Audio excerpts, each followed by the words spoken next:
Hello everyone, কি সবাই ভালো আছেন তো? আমি খুব ভালো আছি। আমার নতুন একটি ব্লগে সবাইকে স্বাগত। আমাদের ইস্ট সিকিম ট্যুরের এটা ছিল তৃতীয় দিন। তখন প্রায় সকাল 6টা মতো বাজে। আমরা আমাদের হোমস্টের চারপাশটা একটু হেঁটে দেখছিলাম। খুব বেশিক্ষণ আমরা হেঁটে দেখতে পারিনি, কারণ পদমচেন থেকে আমরা নাথুলা ইন্দো চায়না বর্ডার যাওয়ার পরিকল্পনা করেছিলাম। আমাদের প্যাকেজে নাথুলা পাস ছিল না। ড্রাইভারকে বলে আমরা এটা অ্যারেঞ্জ করেছিলাম। আপনারাও চাইলে করতে পারেন। প্রায় 4-5 ঘন্টার রাস্তা ছিল, তাই আমরা তৈরি হয়ে বেরিয়ে পড়লাম। আমাদের ব্রেকফাস্টে ছিল লুচি আর তরকারি, কিন্তু আমরা ওদেরকে ম্যাগি বানিয়ে দিতে বলেছিলাম, কারণ ওটাতে অনেকটা সময় কম লাগবে আর আমরা তাড়াতাড়ি বেরোতেও পারবো।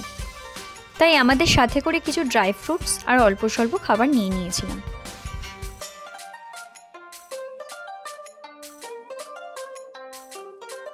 আমরা যে জায়গায় যাচ্ছিলাম ভেবেছিলাম সেখানে বরফ পাবো, কিন্তু আমরা বরফ পাইনি, কারণ তখন বরফের সিজন ছিল না। কিন্তু আরও একটি আশ্চর্য দেখে আহ্লাদ আর ধরে রাখতে পারিনি। নাথুলা পাসের পারমিট করানোর জন্য আমাদের আইডি প্রুফ আর প্রায় 4000 টাকার মতো লেগেছিল, যে টাকাটা আমরা সবাই মিলেই দিয়েছিলাম। ড্রাইভার প্রথম দিকে বলেছিল যে 5500 টাকার লাগবে, কিন্তু অনেক রিকোয়েস্টের পরেই ম্যানেজ হয়েছিল।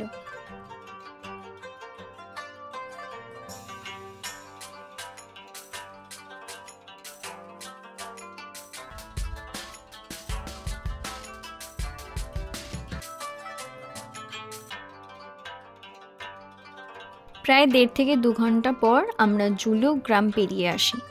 ওয়েদার তখনও পরিষ্কার ছিল, তাই আমরা দেরি না করে এগিয়ে গেলাম।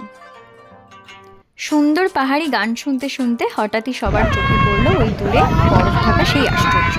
হ্যাঁ, ঠিকই ধরেছেন, ওটাই কাঞ্চনজঙ্ঘা।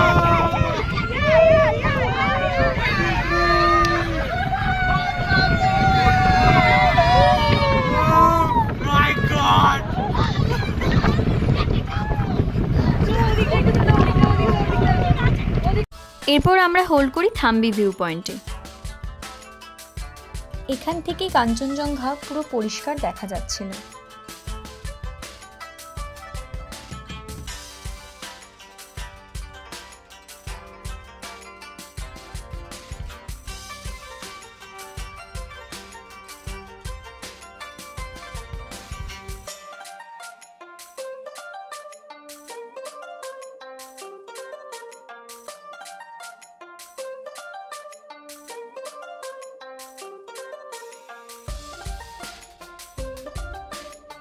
থাম্বি ভিউ পয়েন্টটা জিগজ্যাগ রুট বা সিল্ক রুটেরও ভিউ পয়েন্ট ছিল, যেখান থেকে সিল্ক রুটটা ভীষণই সুন্দর দেখাচ্ছিল। একসময় চায়না থেকে সিল্ক এই রুট দিয়েই ভারতে আমদানি হতো।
আমি উইন্ডো সিটে বসেছিলাম। ওখান থেকে নিচের দিকে তো একেবারেই তাকানো যাচ্ছিল না। আমার ভীষণই ভয় করছিল, আর মেঘগুলোকে দেখে মনে হচ্ছিল ওই বুঝি ধরা যায়।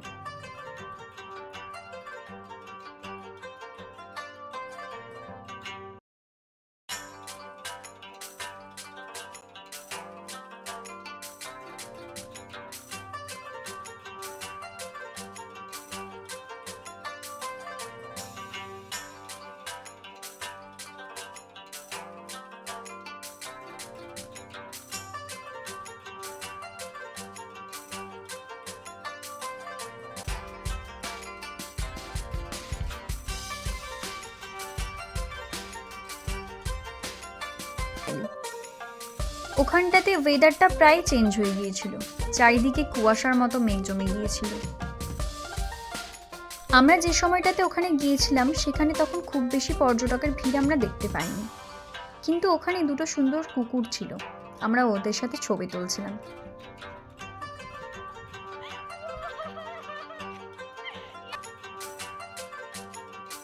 এখন ওয়েদারটা এতটাই কুয়াশা যে ভালো মতো কিছু দেখা যাচ্ছে না, আর ঠান্ডাটাও বেশ জাঁকিয়ে তখন ওখানে।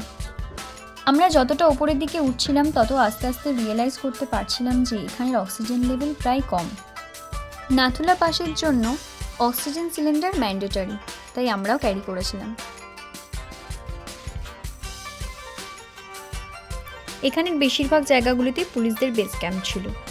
এর পরের জার্নিতে একটি চেকিং পোস্টের পারমিশন নিয়ে আমরা এগিয়ে গিয়েছিলাম নাথুলার দিকে।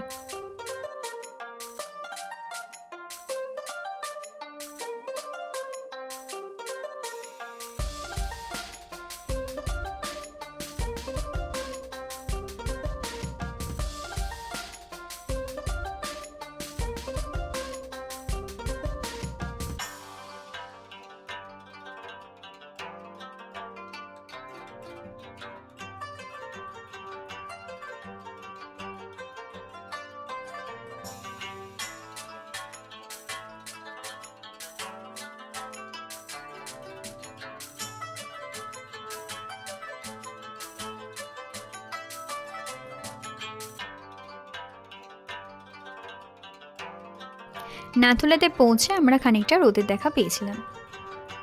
এই যে জায়গাটা, এখানেই রয়েছে মেনলি ইন্দো চায়নার বর্ডার। রোডের ওই পারে পুলিশ ফোর্স রয়েছে, ওখানে যাওয়া নিষেধ, তাই এপারেই দাঁড়িয়ে ছবি তুলছিলাম। আমরা প্রায় 14,000 ফিট উঁচুতে ছিলাম, তাই শ্বাস প্রশ্বাস নিতে একটু অসুবিধাই হচ্ছিল বইকি। এরপর বর্ডারের ওখানে ফোন বা ক্যামেরা কোনোটাই অ্যালাউড ছিল না, তাই আমরা বিশেষ ছবিও তুলতে পারিনি।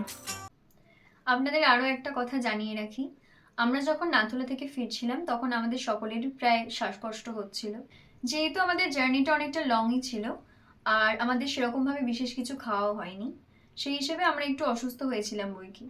কিন্তু আপনারা এটা করবেন না। আপনাদের সাথে যদি কোনো অ্যাজমা রোগী বা আপনারা বাচ্চাদেরকে নিয়ে ট্রাভেল করেন, তাহলে আপনারা অবশ্যই এই সাবধানতাগুলো অবলম্বন করবেন। আশা করি ভিডিওটি ভালো লেগেছে। ভালো লাগলে অবশ্যই লাইক, কমেন্ট অ্যান্ড সাবস্ক্রাইব করতে ভুলবেন না কিন্তু। এরকম আরও অন্যান্য ভিডিও পেতে হলে সাবস্ক্রাইব করে পাশে থাকুন।